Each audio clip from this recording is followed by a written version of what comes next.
Hello दोस्तों, आपका स्वागत है माई कंपटीशन के यूट्यूब चैनल में। तो हम लोग अपना जो प्रैक्टिस सेट चालू किए हैं किसका, यूपी पुलिस री एग्जाम का, ये डेली आपका देखने के लिए मिलता है। ठीक है क्या? और ये कैंसिल हुआ था एग्जाम, जो अभी हाल फिलहाल हुआ था यूपी पुलिस का, उसको लीक की वजह से कैंसिल कर दिया गया था। ठीक है, तो आप लोग ध्यान दीजिएगा कि आपका क्लास नंबर ये 18 है। कौन सा है? 18। इसके पहले हम लोग क्लास कर चुके हैं कितने नंबर की? 17 नंबर की, यानी 17 प्रैक्टिस सेट हम लोग सॉल्व कर चुके हैं। और वो ऐसा प्रैक्टिस सेट है जो बनाया गया है कि वो प्रीवियस ईयर में क्वेश्चन पूछा जा चुका है। किसका? यूपी पुलिस का। तो आपका जो ये जीके जीएस का वेटेज है वो 38 नंबर का वेटेज आता है। कितना नंबर का? 38। इस 38 में हम लोग करंट अफेयर्स और जीके जीएस दो पार्ट में तैयारी करते हैं।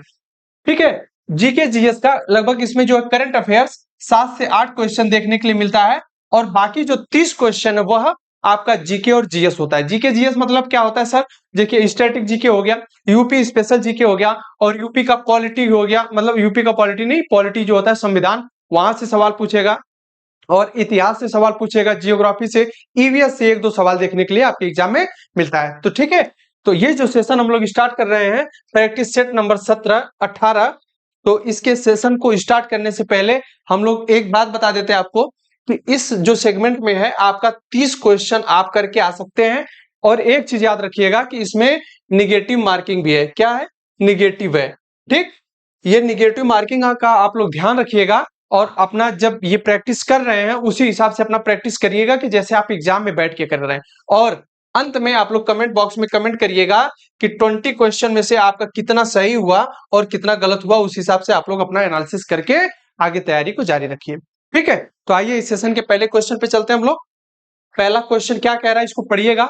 बहुत प्यारा सवाल है जो झील से संबंधित है, स्टैटिक जीके का पार्ट है ये। इसमें कह रहा है कि निम्नलिखित में से कौन सा एक सही सुमेलित नहीं है। ये वर्ड आपको याद रखना है कि कौन सुमेलित नहीं है, मतलब कि उसका जोड़ा। जैसे यहाँ पर सौज झील है, तो क्या ये मैनपुरी में है या फिर कहीं और है, ये पूछ रहा है कि कौन सही नहीं है।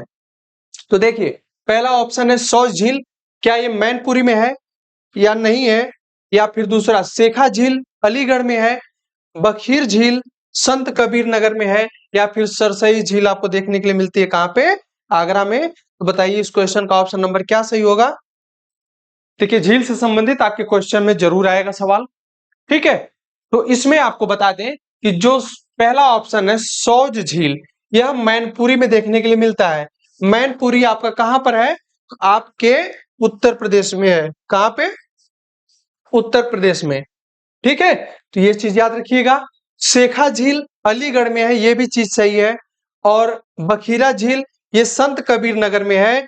यानी ये जितने भी आपको शहर दिख रहे हैं ये सभी उत्तर प्रदेश के शहर है। ठीक है, ये चीज याद रखिएगा। जो सरसई झील है ये आगरा में नहीं है, तो इस क्वेश्चन का option number D is the correct हो जाएगा। जो सरसई झील है वह आगरा में स्थित नहीं है। बाकी सौज झील, शेखा झील, बखीरा झील ये सब उत्तर प्रदेश में है। और सौज झील कहां पर है? मैनपुरी में देखने के लिए मिलती है। शेखा झील अलीगढ़ में मिलती है, और बखीरा झील जो है संत कबीर नगर में देखने के लिए मिलती है। तो क्वेश्चन नंबर पहले का option number D is the correct हो जाएगा। ठीक है, तो आइए देखते हैं हम लोग जो शेखा झील है वो है कहां पे। तो शेखा झील आपको देखने के लिए मिलता है अलीगढ़ में है दोस्तों। कहां पे है? अलीगढ़ में। ये चीज याद रखिएगा। कहां पे है? जो शेखा झील है वह अलीगढ़ में देखने के लिए मिलता है। सौज झील मैनपुरी में। बताइए आपको बखीरा झील जो वसंत कबीर नगर में है। और सरसई झील की बात किया जाए तो ये आपके नगर यानी इटावा में है। ठीक है, तो ये उत्तर प्रदेश से संबंधित यानी यूपी जीके से संबंधित सवाल था। आप अब ये टॉपिक नोट कर लीजिए कि आप झील से संबंधित यानी यूपी में जितने भी झील से संबंधित सवाल हैं आप लोग सॉल्व करेंगे। और उसके बाद जो भारत में प्रमुख झील है, कहां पे? भारत में प्रमुख झील, आप इसके बारे में आज अपना जैसे एक नोटबुक बनाइएगा। जब ये प्रैक्टिस आप देख रहे हैं, इसको सॉल्व कर रहे हैं अपने माध्यम से, अपना एक जो बुक रखिएगा, कॉपी, एक पेन रखिए, उसमें पहला नोट करिए कि हमको आज जो है झील देखना है। क्या? झील। बाकी मैं बताते चलूंगा, लास्ट में एक बार रिवाइज कर दूंगा कि कौन कौन सा टॉपिक आपको आज कवर करना है। पहले नंबर का टॉपिक जो है आपका वो क्या कवर करना है? तो झील करना है। ठीक है, आप लोग याद रखिएगा क्या? पहला टॉपिक जो है वह झील पढ़ेंगे आप लोग। ठीक, ये काम अगर आप लोग करेंगे तो अपने एग्जाम में बहुत बेहतर आप लोग प्रदर्शन करके आ सकते हैं। ठीक है, आइए अगले सवाल पे चलते हैं हम लोग। क्वेश्चन नंबर दूसरा क्या कह रहा है? उत्तर प्रदेश में मयूर संरक्षण केंद्र निम्नलिखित में से किस स्थान या जनपद में है? क्या पूछ रहा है दोस्तों? मयूर संरक्षण केंद्र। तो बताइए, मयूर जो संरक्षण केंद्र वो कहां पर है? यूपी के महोबा में है, या फिर मथुरा में देखने के लिए मिलता है, या मैनपुरी में, या फिर महाराजगंज में? तो इस क्वेश्चन का ऑप्शन नंबर क्या सही होगा, बताइएगा। ये सभी जो शहर आपको दिख रहे हैं, जो जनपद सारे हैं, ये आपके उत्तर प्रदेश से संबंधित है, ठीक है। तो बताइए, जो उत्तर प्रदेश में मयूर संरक्षण केंद्र है वह कहां पे देखने के लिए मिलता है? तो आपको बता दें कि उत्तर प्रदेश का एक जिला है जो मथुरा के नाम से जाना जाता है। तो option number B is the correct हो जाएगा। मयूर संरक्षण केंद्र यूपी में बनाया गया, कहां पे? मथुरा में, ठीक है। क्वेश्चन नंबर 2 का option number B is the correct हो जाएगा। वही चीज दिया गया है, मथुरा जो वृंदावन के नाम से जाना जाता है, जनपद में मयूर संरक्षण केंद्र बनाया गया है। और मयूर संरक्षण केंद्र बनाने का मतलब यही है कि ये जो मथुरा नगरी है ये श्री कृष्ण से संबंधित है। किससे? श्री कृष्ण से संबंधित। अभी हाल ही में उत्तर प्रदेश सरकार ने यहाँ पे दूध के लिए एक नई संस्था का उद्घाटन किया है, ठीक है। तो ये चीज याद रखिएगा। आइए क्वेश्चन नंबर 3 पे हम लोग चलते हैं। अपना तीसरा सवाल क्या कह रहा है? निम्नलिखित स्थानों में वर्षा ऋतु में कहां सबसे अधिक वर्षा होती है? जैसे देख लीजिए, मान लीजिए ये आपका एरिया है, क्लाउड है ये, तो बारिश की बात कर रहा है कि सबसे ज्यादा जो बारिश है वो किस जगह पे होती है? तो क्या बांदा में होती है, मुरादाबाद में, या फिर गोरखपुर में, या फिर वाराणसी में? अगर पूरे भारत की बात किया जाए कि भारत में सबसे ज्यादा बारिश कहाँ होती है, तो मानसीन राम में देखने के लिए मिलती है, वहां पे बारिश सबसे ज्यादा होती है। और एक चीज, अगर यूपी की बात किया जाए कि यूपी में सबसे ज्यादा बारिश कहाँ होती है, तो ये चीज आप लोग नोट करिएगा कि गोरखपुर एक जिला है। क्या है? गोरखपुर। आपके जो मुख्यमंत्री हैं आदित्य योगीनाथ, वह मुख्यमंत्री बनने से पहले सांसद कहाँ के थे? तो वो इसी गोरखपुर के थे, ठीक है। तो क्वेश्चन नंबर 3 का option number C is the correct हो जाएगा कि जो यूपी है, उत्तर प्रदेश में सबसे ज्यादा जो वर्षा होती है वो आपको देखने के लिए मिलती है कहां पे? गोरखपुर में, ठीक है। वाराणसी को अभी G20 की बैठक हुई थी भारत में। किसकी? G20 की बैठक 2023 में दोस्तों हुई थी। तो इसकी जो है सांस्कृतिक राजधानी जो बनाया गया था, कौन सी राजधानी? सांस्कृतिक राजधानी। सांस्कृतिक राजधानी। सांस्कृतिक राजधानी आपको देखने के लिए मिलता है कहां पे? वाराणसी पे बनाया गया है, जो G20 की बैठक हुई थी, ठीक है। आइए देखते हैं हम लोग, जो उत्तर प्रदेश में सबसे अधिक 184.7 सेंटीमीटर वर्षा कहां होती है? गोरखपुर में देखने के लिए मिलती है। कहां? गोरखपुर में होती है, ठीक है। गोरखपुर उत्तर प्रदेश राज्य का पूर्वी भाग में स्थित भारत का एक प्रसिद्ध शहर है, ठीक है। गोरखपुर उत्तर प्रदेश के किस भाग में है? तो पूर्वी भाग में है। और यहाँ पे 184.7 सेंटीमीटर वर्षा होती है। इतनी चीज आप लोग याद रखिएगा। आइए अपने अगले सवाल पर चलते हैं। क्वेश्चन नंबर 4 क्या कह रहा है, इसको पढ़िएगा। पढ़ करके क्वेश्चन का उत्तर देने का प्रयास करिए कि इस क्वेश्चन का आंसर क्या होगा, बताइए। देखिए, जो उत्तर प्रदेश का निम्नलिखित में से कौन सा जिला बुंदेलखंड क्षेत्र का हिस्सा है? पूछा जा रहा है क्या? बुंदेलखंड से संबंधित, बुंदेलखंड से संबंधित है। तो बताइए कौन सा जिला बुंदेलखंड से संबंधित है? चंदौली, औरैया, या फिर आपको देखने के लिए मिलेगा महोबा, या फिर एटा? तो बताइए। देखिए, बुंदेलखंड जो क्षेत्र है उसमें चंदौली, औरैया, महोबा, एटा में से आपको देखने के लिए मिलता है जो महोबा एक जिला है। महोबा शहर है, यूपी का एक हिस्सा है जो बुंदेलखंड क्षेत्र के अंतर्गत आता है, ठीक है। तो क्वेश्चन नंबर 4 का option number C is the correct हो जाएगा। देखिए इसमें क्या कह रहा है कि जो बुंदेलखंड है, क्या? बुंदेलखंड, यह बुंदेलखंड उत्तर प्रदेश के दक्षिण और मध्य प्रदेश के लगभग पूर्वोत्तर में स्थित है, ठीक। और उत्तर प्रदेश का जिला जो महोबा है वह बुंदेलखंड क्षेत्र के अंतर्गत आता है। बुंदेलखंड भारत का उस भूखंड का नाम है, यानी उस भूखंड का नाम है जिसके उत्तर में यमुना नदी, दक्षिण में विंध्यन पर्वत श्रृंखला और पूर्व में टॉन्स नदी है। कौन? टॉन्स नदी। तथा पश्चिम में बेतवा नदी स्थित है। ये चीज याद रखिएगा। और बुंदेलखंड में शामिल जो जिले हैं वो आपको देखने के लिए मिलते हैं झांसी, बांदा, ललितपुर, हमीरपुर, जालौन, महोबा और चित्रकूट। कितने हुए? 1 2 3 4 5 6 7 7 बुंदेलखंड क्षेत्र के अंदर अंतर्गत जिले आते हैं। कितने? बुंदेलखंड बुंदेलखंड के अंतर्गत कितने जिले आते हैं यूपी के? तो 7 जिले आते हैं। तो ये चीज आप लोग याद रखिएगा, ठीक है। आइए अपने अगले सवाल पर चलते हैं। क्वेश्चन नंबर 5 क्या कह रहा है, पढ़िए इसको, उत्तर करने का प्रयास करिए कि जो क्वेश्चन नंबर 5 है इसका आंसर क्या सही होगा। निम्नलिखित में से उत्तर प्रदेश का कौन सा जनपद नेपाल के साथ सीमा साझा नहीं करता है? क्या पूछा जा रहा है? जो यूपी है, ये देखिए हमारा प्रायद्वीपीय एरिया है। इसमें अगर आप लोगों को बात किया जाए तो ये सिक्किम है, सिक्किम के बाद ये ऐसे जा करके ऐसे आ रहा है, ठीक है। ये चीजें आप लोग थोड़ा सा देखिएगा। देखिए यहाँ पे जो हमारा उत्तर प्रदेश है, क्या यूपी, यही पूछ रहा, और यहाँ पर नेपाल है, नेपाल। तो इस सवाल में यही पूछा जा रहा है कि यूपी का जो कौन सा जनपद यानी जिला है जो नेपाल के साथ सीमा साझा नहीं करता है। तो आप लोग देख लीजिएगा कि जो यूपी का उत्तर का जो जिला है, उत्तर में जो जिले बसे हैं उसमें से कौन नेपाल के साथ सीमा साझा नहीं करता है? क्या बलरामपुर, श्रावस्ती, कुशीनगर या फिर लखीमपुर खीरी? इस क्वेश्चन का ऑप्शन नंबर क्या सही होगा बताइएगा आप लोग। देखिए उत्तर प्रदेश से जो जिला नहीं सटा है नेपाल से वह है कुशीनगर। कौन? कुशीनगर। तो इसलिए option number C is the correct हो जाएगा, ठीक है। आप लोग देख रहे होंगे कि जो यूपी है, यूपी का जो उत्तर में स्थित जिला है वह सब लोग किससे? नेपाल से सीमा साझा करेंगे, ठीक है। तो ये चीज आप लोग देखिएगा। आइए इसके बारे में थोड़ा सा हम लोग देख लेते हैं कि उत्तर प्रदेश के जो 7 जिले हैं नेपाल के साथ सीमा साझा करता है। कितने जिले?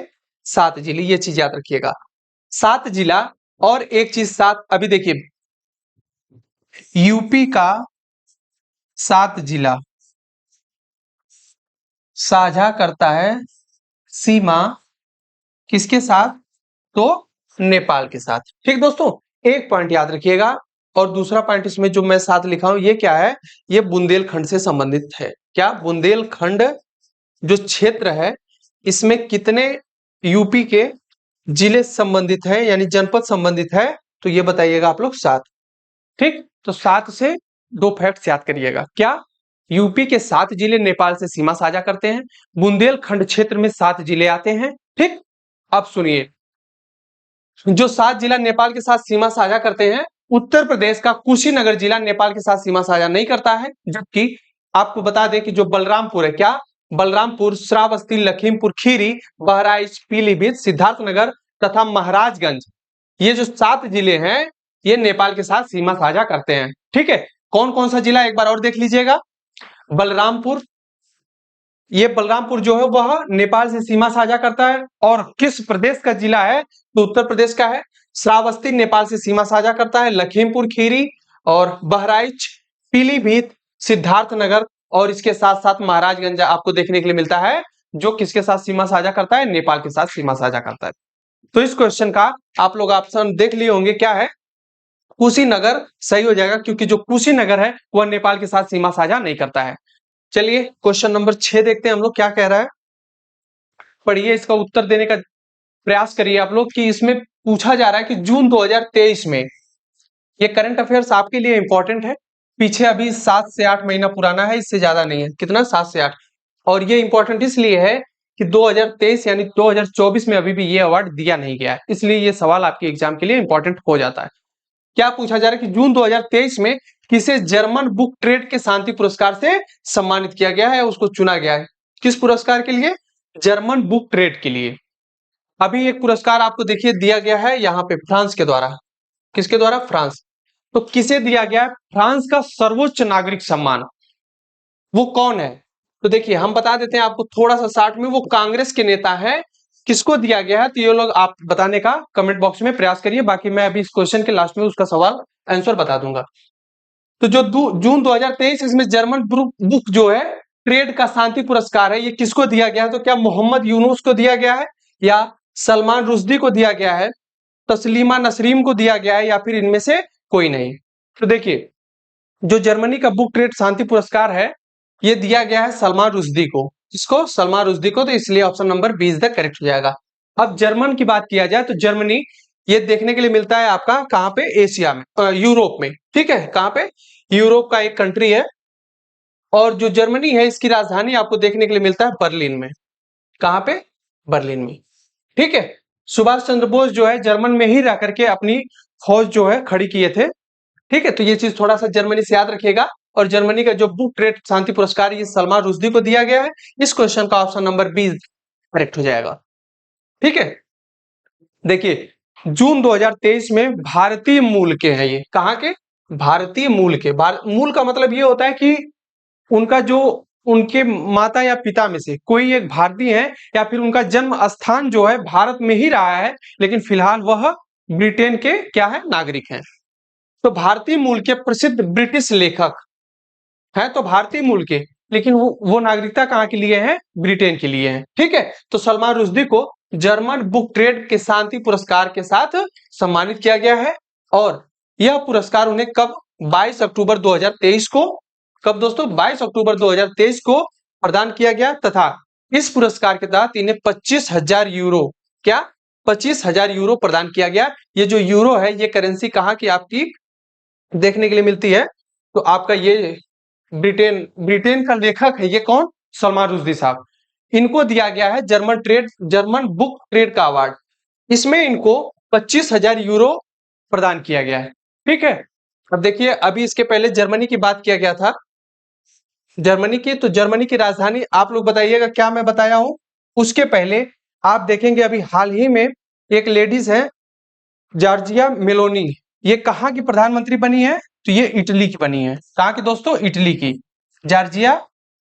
Giorgia Meloni. ठीक है, और ये जो इटली है इसकी राजधानी आपको देखने के लिए मिलती है कहाँ पे है? रोम में है। और यहाँ की जो करेंसी है वह आपकी क्या होती है? यूरो। और यूरो का जो इंडिकेशन होता है वह इस प्रकार से होता है। ठीक, जैसे डॉलर का इस तरह से होता है, यूरो का इस प्रकार से होता है। तो ये चीजें आप लोग याद रखिएगा। आइए अगले सवाल पर चलते हैं। क्वेश्चन नंबर 7 क्या कह रहा है? पढ़िए। पुस्तक अजय टू योगी आदित्यनाथ, इसको किसने लिखा है? और ये जो आदित्य योगी नाथ है ये कहाँ के सीएम है? तो ये आपके उत्तर प्रदेश के हैं। कहाँ के? उत्तर प्रदेश के। ठीक है, तो इन्हीं के ऊपर एक बुक लिखी गई है अजय टू योगी आदित्यनाथ। मतलब कि योगी का सबसे पहले नाम जो देखने के लिए मिलता था वो अजय था, लेकिन बाद में आदित्यनाथ योगी के नाम से यह फेमस हुए। किस नाम से? आदित्यनाथ योगी। ठीक है, तो ये चीज आप लोग याद रखिएगा। और देखिए अगर उत्तर प्रदेश का राज्यपाल की बात किया जाए तो इस समय कौन है? एक महिला है जिनका नाम है आनंदी बेन पटेल। आनंदी बेन पटेल। ठीक है, अभी लोकसभा का चुनाव भी चल रहा है, तो पूरे भारत में जितने भी राज्य हैं उसमें सबसे ज्यादा अगर लोकसभा की सीट कहीं है तो आपके यूपी में देखने के लिए मिलती है। और कितनी है? तो लोकसभा की 80 सीट है। कितना? 80 सीट है। तो ये चीज याद रखिएगा।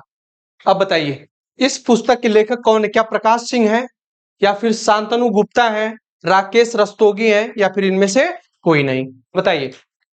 जो अजय टू योगी आदित्यनाथ बुक है इसको किसने लिखा है? तो ये लिखने का काम किए हैं शांतनु गुप्ता, इसलिए ऑप्शन नंबर 20 द करेक्ट हो जाएगा।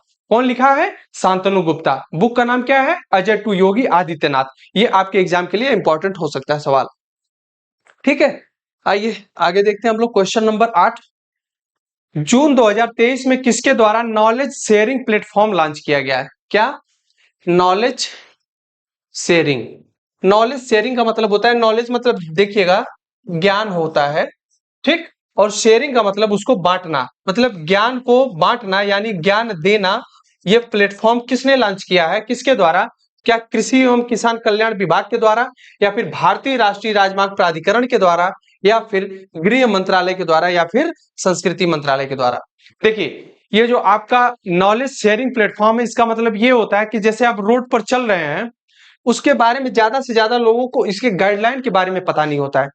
जैसे अभी कहीं रोड है इस प्रकार से अगर बना है तो किसी को, बहुत से लोग ऐसे होंगे जिनको ये नहीं पता होगा कि ये किस चीज का इंडिकेशन है।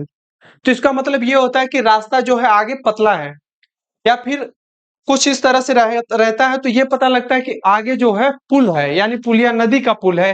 तो इस प्रकार से कई इंडिकेशन रहते हैं, उसके बारे में नॉलेज देना, ज्ञान प्राप्त करवाना, ये चीज किसके द्वारा किया गया है? तो भारतीय राष्ट्रीय राजमार्ग प्राधिकरण के द्वारा। तो इसलिए क्वेश्चन नंबर 8 का ऑप्शन नंबर 20 द करेक्ट हो जाएगा। ठीक है, देखिए इसका एनालिसिस देख लेते हैं हम लोग कि जून 2023 में भारतीय राष्ट्रीय राजमार्ग प्राधिकरण NHAI द्वारा नॉलेज शेयरिंग प्लेटफॉर्म लॉन्च किया गया है।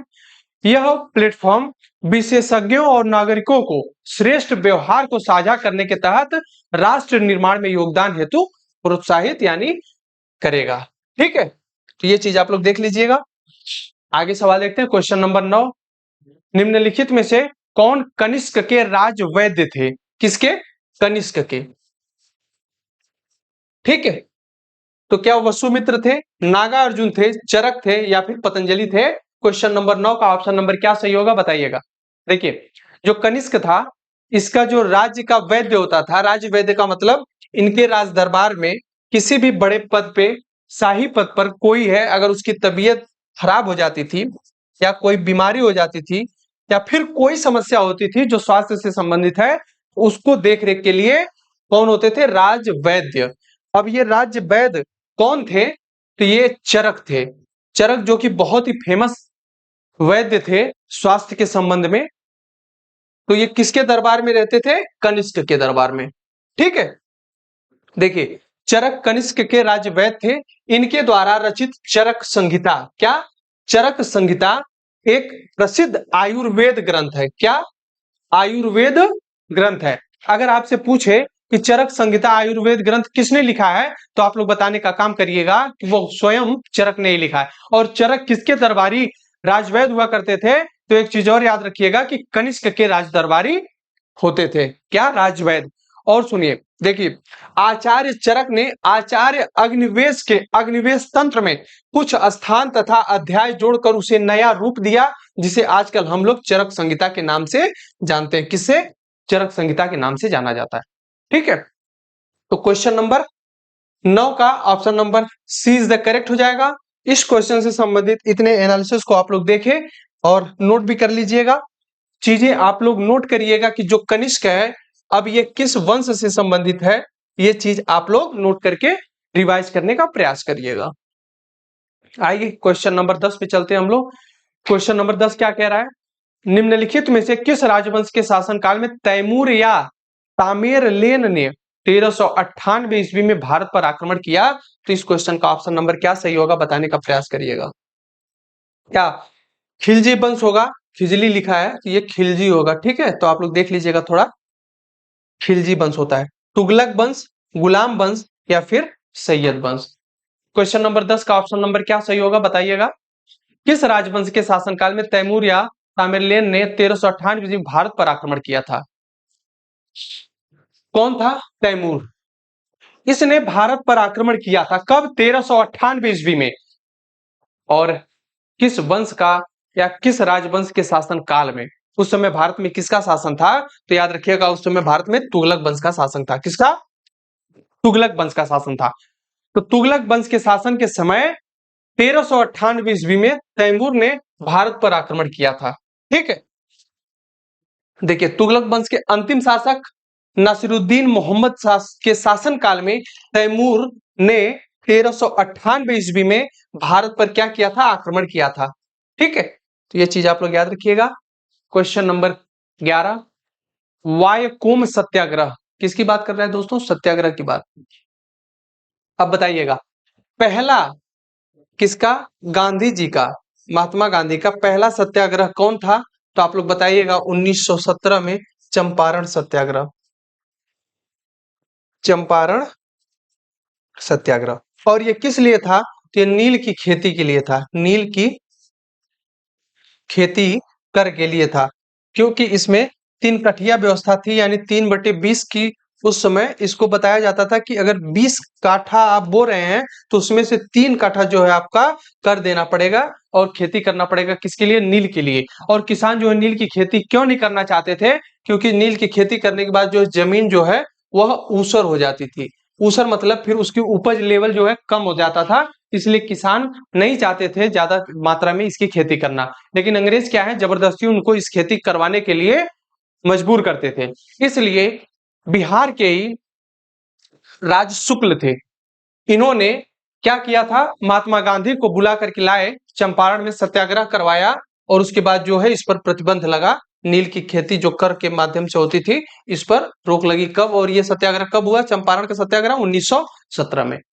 तो ये जो वायकोम सत्याग्रह है 1924-25 में कहां हुआ था? इसके पहले चंपारण हो चुका था। तो क्या केरल में हुआ था, तमिलनाडु में, कर्नाटक में या फिर आंध्र प्रदेश में? तो इस क्वेश्चन का option number A is the correct हो जाएगा। जो केरल है यहां पर 1924-25 में वायकोम सत्याग्रह जो है यह चालू हुआ था, इसको चालू किया गया था। ठीक है, तो क्वेश्चन नंबर 11 का एनालिसिस देख लेते हैं हम लोग कि जो वायकोम सत्याग्रह है यह 1924-25 केरल के त्रावणकोर में चलाया गया और इस आंदोलन का नेतृत्व टी.के. माधवन, के कलप्पन तथा के.पी. केशव मेनन ने किया था। यह मुख्यतः छुआछूत के खिलाफ था। किसके खिलाफ? छुआछूत के खिलाफ था। कौन सा आंदोलन? तो ये जो आपका देखने के लिए मिलता है वायकोम सत्याग्रह, यह छुआछूत से संबंधित था, 1924-25 में देखने के लिए मिलता है। ठीक है, नेक्स्ट क्वेश्चन क्या है? भगत सिंह, सुखदेव और राजगुरु को उनकी पुण्यतिथि पर श्रद्धांजलि देने के लिए भारत में 23 मार्च को कौन सा दिवस मनाया जाता है? किसको किसको? भगत सिंह, सुखदेव और राजगुरु को उनकी जो पुण्यतिथि थी पर श्रद्धांजलि देने के लिए 23 मार्च को कौन सा दिवस मनाया जाता है? क्या विद्रोह दिवस मनाया जाता है, शहीद दिवस, या फिर विरोध दिवस, या श्रद्धांजलि दिवस? तो इस क्वेश्चन का ऑप्शन नंबर क्या सही होगा, इसको बताने का प्रयास करिएगा। देखिए, भगत सिंह, सुखदेव, राजगुरु को एक साथ फांसी दी गई थी। कब? 23 मार्च को। 23 मार्च को एक साथ फांसी देने का काम किया गया था। फिर जो ये फांसी दी गई थी, इसी दिन को यानी इसी पुण्यतिथि को शहीद दिवस के रूप में मनाया जाता है। किसके रूप में? शहीद दिवस के रूप में। तो क्वेश्चन नंबर 12 का option number B is the correct हो जाएगा। देखिए, वर्ष 1931 में, कब? 1931 याद रखिएगा।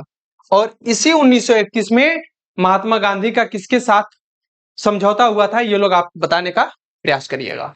देखिए, 1931 में भारतीय स्वतंत्रता आंदोलन के दौरान क्रांतिकारी भगत सिंह, राजगुरु, सुखदेव को 23 मार्च को फांसी दी गई। कब? 23 मार्च को फांसी दी गई। 23 मार्च को भगत सिंह, सुखदेव, राजगुरु को उनकी पुण्यतिथि पर श्रद्धांजलि देने के लिए कौन सा दिवस मनाया जाता है? शहीद दिवस के रूप में मनाया जाता है।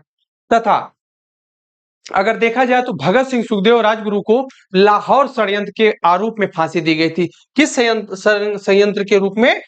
षड्यंत्र के रूप में। तो लाहौर में जो षड्यंत्र हुआ था उसके लिए इनको फांसी दी गई थी, लाहौर षड्यंत्र के रूप में। ठीक है, फांसी दी गई थी। और एक चीज याद रखिएगा कि 30 जनवरी गांधी जी की पुण्यतिथि होती है। अब प्रत्येक वर्ष शहीद दिवस के रूप में मनाया जाता है। कौन से दिन को? 30 जनवरी को। ठीक है, तो 2 दिवस हो गए, एक 23 मार्च हो गया, क्या दोस्तों? 23 मार्च शहीद दिवस, और एक आपका 30 जनवरी जब गांधी जी को जो है नाथूराम गोडसे ने गोली मारा था। ठीक है, क्वेश्चन नंबर 12 का बी इज द करेक्ट हो जाएगा। जो शहीद दिवस है यह मनाया जाता है भगत सिंह, सुखदेव, राजगुरु की पुण्यतिथि पर। क्वेश्चन नंबर 13, राष्ट्रीय कांग्रेस कार्यकारी समिति ने भारत छोड़ो नामक आंदोलन का अनुमोदन कहां किया था, ये बताइएगा। उस समय जो राष्ट्रीय कांग्रेस थी यानी INC, भारतीय इंडियन नेशनल कांग्रेस, जो भारतीय राष्ट्रीय कांग्रेस थी, इसकी समिति ने भारत छोड़ो नामक आंदोलन कहां पर लागू किया था? तो क्या वर्धा में, नागपुर में, मुंबई में, या फिर दिल्ली में? देखिए, भारत छोड़ो आंदोलन की बात अगर किया जाए तो 1942 में चालू किया गया था। कब? 1942 में। डेट याद रखिएगा, 8 अगस्त को। कब? 8 अगस्त 1942 को। और इसी 8 अगस्त 1942 को जब यह आंदोलन शुरू हुआ है तो इसमें गांधी जी ने बोला था कि करो या मरो का नारा दिया, करो या मरो। करो या मरो का नारा देने के बाद जो है अगली डेट को 9 अगस्त 1942 को, कब दोस्तों? 9 अगस्त 1942 को जो है कि ऑपरेशन जीरो आवर चालू किया जाता है। क्या? ऑपरेशन जीरो आवर किसके द्वारा चालू किया जाता है? तो अंग्रेज शासन के द्वारा चालू किया जाता है। क्या? Operation zero hour. इसके तहत बड़े बड़े नेताओं को, जैसे गांधी जी और सरदार वल्लभ भाई पटेल, जवाहरलाल नेहरू, इन लोगों को जेल में बंद कर दिया जाता है। ठीक है, ऑपरेशन जीरो आवर किस आंदोलन के बाद हुआ? तो याद रखिएगा, भारत छोड़ो आंदोलन के बाद और भारत छोड़ो आंदोलन में करो या मरो का नारा किसने दिया था? तो याद रखिएगा महात्मा गांधी ने दिया था।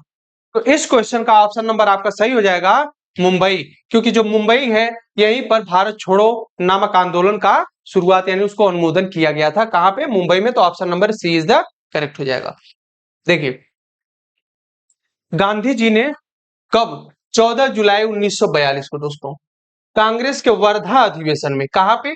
कांग्रेस का उस समय मुंबई में वर्धा है, एक जगह है, वर्धा अधिवेशन में भारत छोड़ो प्रस्ताव प्रस्तुत किया।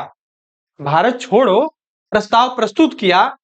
इस प्रस्ताव की पुष्टि 8 अगस्त 1942 को मौलाना अबुल कलाम की अध्यक्षता में बंबई के ग्वालियर टैंक मैदान में, अगस्त क्रांति मैदान जिसको बोला जाता है, वहां में अखिल भारतीय कांग्रेस कमेटी की बैठक में किया गया। कहां पे? ये चीज याद रखिएगा। कब उसका अनुमोदन दिया गया? तो 14 जुलाई 1942 को दिया गया, लेकिन उसको स्वीकार कब किया गया? तो 8 अगस्त 1942 को। ये चीज याद रखिएगा। फिर इसी के बाद आपको जो मैं बता चुका हूं, बताया गया कि गांधी जी ने डू और डाई यानी करो या मरो का नारा दिया, और 8 अगस्त के एक दिन बाद जो भारत छोड़ो आंदोलन चालू किया गया था यानी उसको एडॉप्ट किया गया मौलाना अबुल कलाम आजाद के द्वारा। उसके बाद जो है 9 अगस्त को सुबह में ही ऑपरेशन जीरो आवर चलाया गया, और ऑपरेशन जीरो आवर के तहत बड़े बड़े नेताओं को गिरफ्तार करके जेल में डाल दिया गया। तो इस क्वेश्चन से इतने फैक्ट्स आप लोग याद रखिएगा। भारत छोड़ो आंदोलन कब चालू हुआ, कब इसको प्रस्तुत किया गया, कब एडॉप्ट किया गया, भारत छोड़ो आंदोलन के तुरंत बाद कौन सा ऑपरेशन चालू हुआ यानी ऑपरेशन जीरो आवर चालू हुआ, और ये ऑपरेशन जीरो आवर का मुख्य उद्देश्य क्या था, ये सब चीजें आप जानकारी प्राप्त कर लिए। ठीक है, तो ये चीज आप लोग देखिएगा। आगे चलते अपने नेक्स्ट क्वेश्चन पे। क्वेश्चन नंबर 14 क्या कह रहा है? इनमें से किस भारतीय राज्य की सीमा नेपाल से नहीं लगती है? तो ये क्वेश्चन बताने का आप प्रयास करिए। देखिए, इसके पहले अभी पूछा जा चुका है कि किस उत्तर प्रदेश का कौन सा जनपद यानी जिला नेपाल से सीमा साझा नहीं करता है। तो इसके पहले क्वेश्चन आ चुका था। 7 जिला जो है वह सीमा साझा करता है। ऑप्शन में था कुशीनगर, वहां पर कुशीनगर ये सीमा साझा नहीं करता। क्या पूछ रहा है कि भारत के कौन कौन से राज्य हैं जो नेपाल से सीमा नहीं करते हैं साझा, वो इसमें दिया गया। देखिए, क्या असम है, उत्तराखंड है, पश्चिम बंगाल है, या फिर उत्तर प्रदेश है? देखिए, नेपाल से सटे हुए राज्य की अगर बात किया जाए तो उत्तराखंड सटा हुआ है, पश्चिम बंगाल भी उससे टच है, और एक चीज देखने के लिए मिलता है, उत्तर प्रदेश भी नेपाल से सीमा साझा करता है। असम जो है यह नेपाल से सीमा साझा नहीं करता है, इसलिए इस क्वेश्चन का option number A is correct हो जाएगा। देखिए, असम की बात किया जाए, राजधानी दिसपुर, उत्तराखंड देहरादून, पश्चिम बंगाल कोलकाता। अब एक सवाल यहां से बनता है कि कोलकाता किस नदी के किनारे है? तो याद रखिएगा हुगली नदी, और इसी हुगली नदी यानी इसी कोलकाता में अभी अंडर वाटर मेट्रो ट्रेन चलाई गई है। किसके द्वारा उद्घाटन किया गया है? नरेंद्र दामोदर दास यानी हमारे प्रधानमंत्री के द्वारा। उत्तर प्रदेश की बात किया जाए, सबको पता है लखनऊ। ठीक है, ये चीज आप लोग याद रखिएगा। ठीक है, आइए देखते हैं अब थोड़ा सा एनालिसिस के बारे में। भारतीय जो राज्य है असम, देखिए असम अक्सर आपको देखने के लिए अगर मैप में देखा जाए तो कहां पे मिलता है? देखिए, कुछ इस प्रकार से अगर मैप बनाया जाए, ठीक है, याद रखिएगा, ये सिक्किम है, ठीक, और ऐसे जाकर के ये इधर जाएगा, तो यहीं पर आपका ये अरुणाचल प्रदेश है आपका इलाका, और यहाँ पर आपका असम है। क्या है? असम देखने के लिए मिलता है। तो इसी असम की बात कर रहा है कि जो भारतीय राज्य असम है इसकी सीमा नेपाल देश से नहीं लगती है।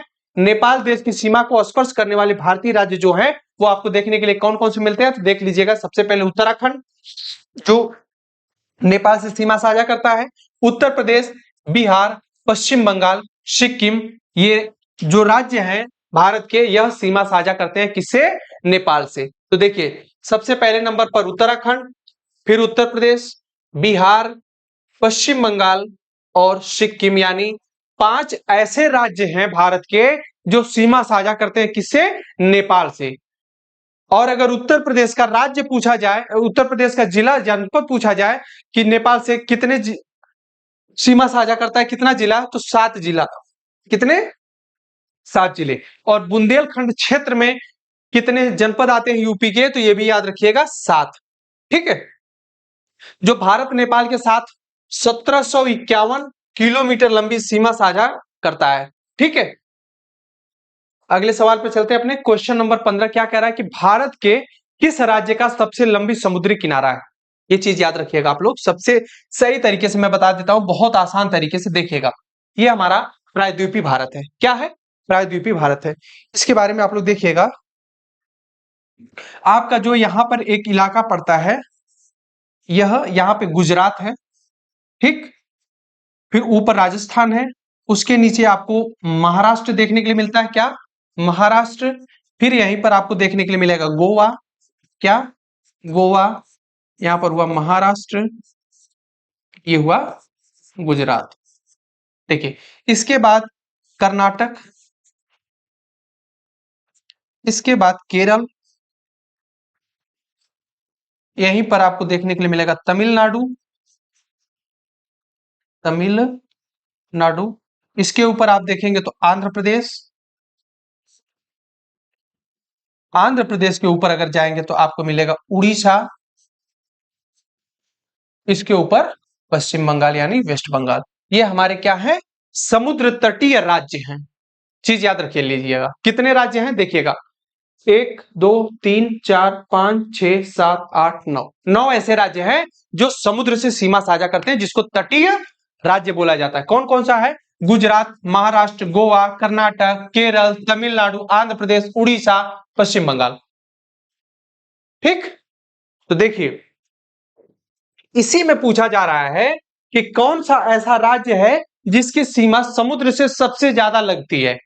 वो आपको देखने के लिए मिलता है गुजरात राज्य। गुजरात की सीमा समुद्र से सबसे ज्यादा सीमा साझा करती है। इसलिए आप लोगों को पता चल गया होगा किस क्वेश्चन का option number D is the correct हो जाएगा, गुजरात। ठीक है, आइए देख लेते हैं हम लोग। भारत के 9 समुद्री तटीय सीमा है, यानी समुद्र से भारत के 9 राज्य सटे हुए हैं, जो मैंने आपको बता चुका है। ठीक है, और देखिए,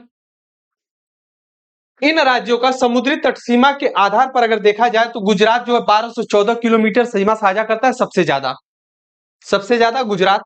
आंध्र प्रदेश दूसरे नंबर पर 973 किलोमीटर के साथ, Tamil Nadu 906 kilometre, Maharashtra 652 kilometre, Kerala 569 kilometre, Orissa 476 kilometre, Karnataka 208 kilometre, Bengal यानी पश्चिम बंगाल 157 किलोमीटर, गोवा सबसे कम सीमा साझा करते हुए 101 किलोमीटर की सीमा साझा करता है। इसमें और देखा जाए तो केंद्र शासित प्रदेश में सबसे लंबी समुद्री तट रेखा अंडमान निकोबार द्वीप समूह की है। कितना, 1962, याद रखिएगा। ठीक है, अगर आपसे राज्य और केंद्र शासित प्रदेश दोनों मिलाकर के पूछे कि सबसे लंबी समुद्र तटीय रेखा किसकी है, तो आप लोग बताइएगा अंडमान एवं निकोबार द्वीप समूह की। केवल केंद्र शासित प्रदेश में पूछे तब भी आपका अंडमान निकोबार द्वीप समूह आएगा। और अगर सवाल आपसे यह पूछे कि गुजरात, केवल राज्य की बात करें कि भारत का वह कौन सा राज्य है जिसकी सीमा समुद्र तटीय राज्य से सबसे ज्यादा है, तो भी आप बताने का प्रयास करिएगा क्या है, तो आपकी गुजरात देखने के लिए मिलती है। और गुजरात कितना सीमा साझा करता है, तो 1214 किलोमीटर।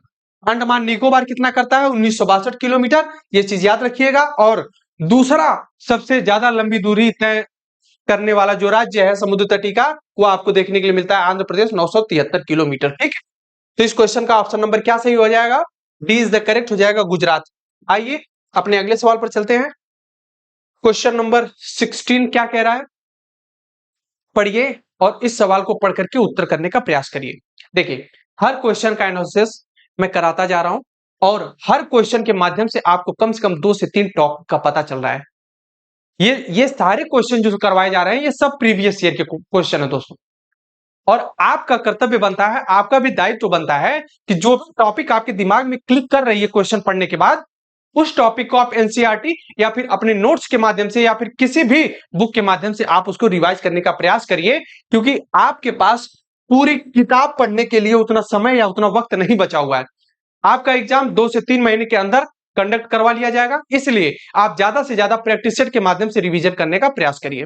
ठीक है, और जब क्वेश्चन कराया जा रहा है उस क्वेश्चन में जो टॉपिक आपको समझ में आती है, जैसे मान लीजिए संविधान से आपका मौलिक अधिकार उठ गया, आपका दायित्व तो बनता है कि मौलिक अधिकार से संबंधित जितने भी सवाल हैं उसको सॉल्व करें, और उससे पहले उससे संबंधित जितने भी टॉपिक हैं उस टॉपिक को कवर करें। इस प्रकार से आप आगे चलते जाइए, आप अपनी एग्जाम में बहुत अच्छा करके आएंगे, ये मेरी तरफ से भी आशा है। और बिल्कुल आप मेरी आशा पर खरे उतरेंगे। मेरी आशा छोड़िए, आप अगर आप कभी भी डीमोटिवेट हुआ करिए या होते हैं तो आप अपने मम्मी और पापा की तरफ देख लीजिए। किसके तरफ? मम्मी और पापा की तरफ। तो आप खुद ब खुद अंदर से मोटिवेट हो सकते हैं, अगर अंदर से आप कुछ करना चाहते हैं तो। क्योंकि देखिए, पढ़ने के लिए आज के समय में जो लाइब्रेरी का प्रचलन चला हुआ है, हालांकि ये बहुत अच्छा है, लेकिन इसके निगेटिव इफेक्ट भी हैं। पहले क्लासेस हुआ करती थी जो ऑफलाइन, वहां पे स्टूडेंट यानी छात्रों के साथ वो एक दूसरे के साथ इनकरेक्ट करते थे, एक दूसरे से बातें करते थे, मिलते थे और उनका ज्ञान शेयर होता था। आज के समय में क्या है, हम फोन चला रहे हैं, फोन के माध्यम से लाइब्रेरी में बैठे या फिर घर पे बैठे अकेले पढ़ रहे हैं, कोई मतलब नहीं। लेकिन हाँ, जो टीचर जिस प्रकार से बता रहा है, कोई भी टीचर हो, किसी भी प्लेटफॉर्म का हो, उस वे में अगर चलेंगे, उसके तरीके से चलेंगे और अपनी दृढ़ संकल्प शक्ति के साथ चलेंगे तो डेफिनेटली आप अपने एग्जाम में बहुत बेहतरीन कार्य करके आएंगे। ठीक है, तो आप लोग इस क्वेश्चन का आंसर बताइएगा। जो विश्व का एकमात्र तैरता डाकघर है किस झील पर बना है? देखिए, झील का मतलब होता है, मान लीजिए यही एक झील है। झील एक प्रकार से गांव की भाषा में पोखरा बोला जाता है, तालाब बोला जाता है, उसी के हिसाब से एक झील होता है, उसी टाइप का। तो इसी झील पर तैरता हुआ डाकघर बनाया गया। क्या? डाकघर। डाकघर यानी पोस्ट ऑफिस। तो ये क्या वूलर झील पर है, लोकटक झील पर है, या फिर चिल्का झील पर, या फिर डल झील पर है? तो इस क्वेश्चन का ऑप्शन नंबर क्या सही होगा, आप लोग बताने का प्रयास करिए। देखिए, जो क्वेश्चन नंबर 16 है, इसको देखने से पहले हम लोग देखते हैं कि भारत एवं विश्व का एकमात्र तैरता हुआ, ये भारत ही नहीं पूरे दुनिया का झील यानी पानी के ऊपर तैरता हुआ क्या है? पोस्ट ऑफिस है, यानी डाकघर है। कहां पर है? श्रीनगर यानी जम्मू कश्मीर में देखने के लिए मिलता है। अब देखिएगा, जब आपके सामने जम्मू कश्मीर का नाम आया है, जम्मू कश्मीर, इसका जो स्पेशल दर्जा था 370 बी, आर्टिकल 370 बी, इसको हटा दिया गया और इसको 2 यूटी में तोड़ दिया गया। नंबर 1 तोड़ा गया है लद्दाख के बारे में, और दूसरा सेम यही बनाया गया है जम्मू कश्मीर। जम्मू कश्मीर में चुनाव होगा, यह केंद्र शासित प्रदेश रहेगा दिल्ली के तरह ही, लेकिन लद्दाख जो है यह पूरी तरह से केंद्र शासित प्रदेश है। ठीक है, तो ये चीज आप लोग याद रखिएगा। इसी जम्मू कश्मीर की राजधानी जो अभी श्रीनगर बताई जाती है जम्मू कश्मीर के श्रीनगर में ही एक डल झील है। क्या है? डल झील।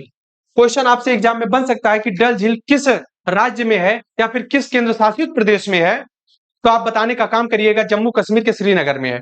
और इसी डल झील पर भारत का या पूरी दुनिया का सबसे पहला तैरता हुआ डाकघर बनाया गया है। ठीक है, और ये कब स्थापित किया गया था, कब बनाया गया था, यानी उसका उद्घाटन कब हुआ था? 2011 में हुआ था।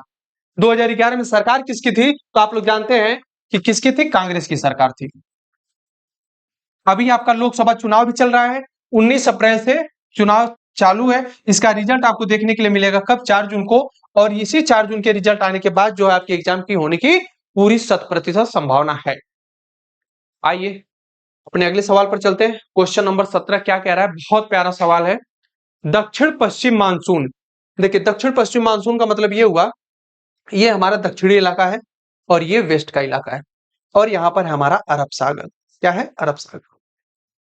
तो यही पूछ रहा है कि दक्षिण पश्चिम का जो मानसून है, जो मानसून अरब सागर से उठता है, उसके बारे में पूछा जा रहा है कि दक्षिण पश्चिम जो मानसून है वह भारत के पूर्वी तट की अपेक्षा पश्चिमी तट पर ज्यादा वर्षा क्यों करता है? अब जाहिर सी बात है, यह आपका पश्चिमी तट है। क्या है? पश्चिमी तट, और ये क्या है? पूर्वी तट। और अगर मानसून यहां से बना तो जाहिर सी बात है कि मानसून बनेगा, सबसे पहले वर्षा यहीं पर करेगा, फिर इसके बाद जाके पूर्वी तटीय इलाके में बारिश करेगा। अरब सागर से अगर कोई मानसून बन रहा है, अरे आप ही सोचिए कि अगर कोई यहां से चल रहा है, मैं मान लीजिए सुबह में पढ़ाना शुरू किया, मेरा 5 क्लास मान लीजिए लेना है, सुबह 8 बजे मैं जब क्लास स्टार्ट करूंगा उस समय मेरा एनर्जी लेवल हाई रहेगा और शाम आते आते मेरा एनर्जी लेवल डाउन हो जाएगा। वही चीज है यहां से मानसून उठता है और यहां से बारिश करते हुए यहां पर आते आते कम हो जाता है पूर्वी तट के इलाके पे। ठीक है, और इसका कारण क्या है, किस वजह से ज्यादा वर्षा होती है कहां पे, पश्चिमी तट पर। तो क्या पूर्वी तट की अपेक्षा यह तट सीधा है, यह कारण है, या पश्चिमी घाट हवा को रोक सकती है जिससे बारिश होती है, या फिर पूर्वी तट पश्चिमी तट से चौड़ा है, क्या यह बात है, या फिर पूर्वी घाट हवा की दिशा के समांतर है, क्या यह बात है। तो ऐसा कुछ भी नहीं है। आपको देखने के लिए जो मिलेगा कि जो पश्चिमी घाट है, जो पश्चिम का घाट है, आपका गुजरात हुआ, महाराष्ट्र हुआ, गोवा, केरल, कर्नाटका जो है, यह क्या कर सकता है, हवा को रोक सकता है। यानी इसके बाद जो है आपका मध्य प्रदेश में पहाड़ी, जो अरावली की पहाड़ियां, सतपुड़ा रेंज देखने के लिए मिलता है, ये सब क्या करती हैं, हवाओं को रोकती हैं, और जब हवाएं रुकती हैं तो वही बारिश का कारण बनती है। तो यही प्रमुख कारण है कि पश्चिमी घाट हवा को रोक सकती है जिससे बारिश होती है। तो option number B is the correct हो जाएगा क्वेश्चन नंबर 17 का। ठीक है, आइए देखिए, पश्चिमी तटीय जो मैदान है दक्षिण पश्चिम मानसून से पूर्वी तटीय मैदानों की अपेक्षा अधिक वर्षा प्राप्त करते हैं। क्यों, क्योंकि पश्चिमी घाट पवन भिमुख होने के कारण मानसूनी हवाओं के रास्ते अवरोध उत्पन्न करता है, जिससे हवाएं ऊपर उठकर पश्चिमी तटों पर घनघोर वर्षा करती है। कहां पे, पश्चिमी तटों पर, और पूर्वी तट पर वर्षा नहीं करती है। ठीक है, इस क्वेश्चन का आंसर करिएगा आप लोग। क्वेश्चन नंबर 18 का देखिए, बताइए क्वेश्चन नंबर 18 का ऑप्शन नंबर क्या सही होगा। देखिए, पौधों की सिंचाई के लिए निम्न में से किस तकनीक के अंतर्गत सकरी नलिकाओं का उपयोग किया जाता है जिससे पानी सीधे पौधों की जड़ों तक पहुंचता है। देखिए, पौधों की जड़ों की अगर बात किया जाए, सकरी मतलब होता है बहुत पतली। केश नली के बारे में आप लोग सुने होंगे, केश नली उसी प्रकार से होती है। सकरी नलिकाओं के माध्यम से डायरेक्ट पौधों में पानी को गिराया जाना, मतलब उस तरह से पानी की जो है, पानी ज्यादा खराब नहीं होता है। तो वह जो पूछा जा रहा है कि वो कौन सी विधि है, उप सिंचाई विधि, छिड़काव विधि, या सीढ़ीदार खेती, या फिर ड्रिप सिंचाई। देखिए, जो ड्रिप सिंचाई है परंपरागत सिंचाई नहीं है। परंपरागत सिंचाई का मतलब होता है जैसे झरने के माध्यम से, बारिश के माध्यम से, नदी के पानी के माध्यम से, नहर के पानी के माध्यम से, वो सब परंपरागत चीजें हो गई। तो जो ड्रिप प्रणाली है, ड्रिप प्रणाली के माध्यम से डायरेक्ट पौधों में बूंद बूंद करके पानी गिराया जाता है। इससे पानी का बचाव भी होता है, पानी कम मात्रा में वेस्ट होता है। ये चीजें आप लोग याद रखिएगा। कौन सी प्रणाली है, ड्रिप प्रणाली। अभी हाल के एग्जाम में पूछा गया था कि परंपरागत प्रणाली जो सिंचाई का माध्यम है वो कौन सा नहीं है, तो इसमें ऑप्शन था ड्रिप, यानी यही है जो परंपरागत नहीं है, अपरंपरागत सिंचाई का साधन है क्या, ड्रिप। तो क्वेश्चन नंबर 18 का option number D is the correct हो जाएगा। देखिए, जो ड्रिप सिंचाई है, ये सकरी नलिकाओं का उपयोग किया जाता है जिससे पानी सीधे पौधों की जड़ों में पहुंचता है। यह सिंचाई की एक आधुनिक विधि है। क्या है, आधुनिक मॉडर्न विधि है। इसके माध्यम से भूमि की सतह या उप सतह पर ड्रिपर्स, स्प्रिंकलर, फॉक्स और अन्य उत्सर्जक द्वारा सिंचाई की जाती है। और बताया जाता है कि स्प्रिंकलर इरिगेशन और ड्रिप इरिगेशन आमतौर पर इस्तेमाल की जाने वाली सिंचाई की दो प्रमुख विधियां हैं। ड्रिप सिंचाई मुख्यतः बागानी फसलों जैसे फल, फूल, साग, सब्जी आदि के लिए लाभदायक माना जाता है। कौन सी, ड्रिप प्रणाली। देखिए, आगे सवाल क्वेश्चन नंबर 19 क्या कह रहा है, भारतीय संविधान के किस अनुच्छेद में यह उल्लेख है कि राष्ट्रपति या राज्यपाल, किसकी बात कर रहा है, राष्ट्रपति या राज्यपाल या राज्य का प्रमुख अपने पद की शक्तियों के प्रयोग और कर्तव्यों के पालन के लिए किसी भी न्यायालय के प्रति उत्तरदायी नहीं होंगे। ये चीज बताने का आप लोग प्रयास करिएगा। संविधान का बहुत इंपॉर्टेंट क्वेश्चन है। क्या है, एक बार फिर से पढ़िएगा कि राष्ट्रपति हो या राज्यपाल हो या फिर राज्य का राज्य प्रमुख हो, जैसे उपराज्यपाल हुआ, अपने पद की शक्तियों के प्रयोग और कर्तव्यों के पालन के लिए किसी भी न्यायालय के प्रति उत्तरदायी नहीं होगा। मतलब ये अगर अपने पद पे रहते हुए कोई भी अपनी शक्तियों का पालन कर रहा है, तो इन शक्तियों को लेकर के हम न्यायालय में नहीं जा सकते, चाहे वो हाई कोर्ट हो, चाहे वो सुप्रीम कोर्ट हो, हम वहां पर नहीं जा सकते हैं कि आर्टिकल नंबर किसके माध्यम से। तो बताइए, देखिए, क्या आर्टिकल नंबर 352, 84 या 361 या फिर 396 के माध्यम से। तो याद रखिएगा कि जो अनुच्छेद नंबर 361 है, कितना, अनुच्छेद नंबर 361, इसके माध्यम से राष्ट्रपति, राज्यपाल या फिर राज्य का प्रमुख है, वह अपने शक्तियों का प्रयोग करते हुए यानी अपने कर्तव्यों का पालन करते हुए किसी भी न्यायालय के प्रति उत्तरदायी नहीं होता है। इस क्वेश्चन का option number C is the correct हो जाएगा। ठीक है, अनुच्छेद 361 वही बता रहा है, वही चीजें जो मैंने बताया सब इसी में दिया गया, आप लोग पढ़ लीजिएगा। आगे सवाल पे चलते हैं हम लोग, क्वेश्चन नंबर 20, अंतिम सवाल है। आशा करते हैं इस सेशन को आप लोग बहुत अच्छे से एंजॉय किए होंगे और इस क्वेश्चन का आंसर आप लोग कमेंट बॉक्स में करने का प्रयास करिए। और पढ़िए, देखिए सवाल क्या कह रहा है। भारत के संविधान के निम्नलिखित अनुच्छेदों में से कौन सा अनुच्छेद धार्मिक स्वतंत्रता के अधिकार की गारंटी देता है? देखिए, हमारे यहाँ 7 मौलिक अधिकार हुआ करते थे, कब? जब संविधान बना था। लेकिन वर्तमान में ही हमारे पास क्या है? मौलिक अधिकार है। 7वें नंबर का जो अधिकार था वह था संपत्ति का अधिकार। संपत्ति का अधिकार, यह अधिकार क्या किया गया? संविधान संशोधन हुआ, 44वां संविधान संशोधन 1978 के माध्यम से इसको हटा दिया गया और अब जाकर के इसको 300A में रखा गया और 300A में रख करके इसको कानूनी अधिकार बना दिया गया। कानूनी अधिकार, ठीक है। तो 6 ठो क्या है अब हमारे पास? मौलिक अधिकार है। 7वां मौलिक अधिकार हटा दिया गया, 300A में है। तो वही पूछ रहा है कि धार्मिक स्वतंत्रता का अधिकार किस आर्टिकल में है? क्या 1922 में है, 19 से 22, या फिर अनुच्छेद 23-24 में है, अनुच्छेद 14 से 18 में है, या फिर अनुच्छेद 25 से 28 के बीच में है?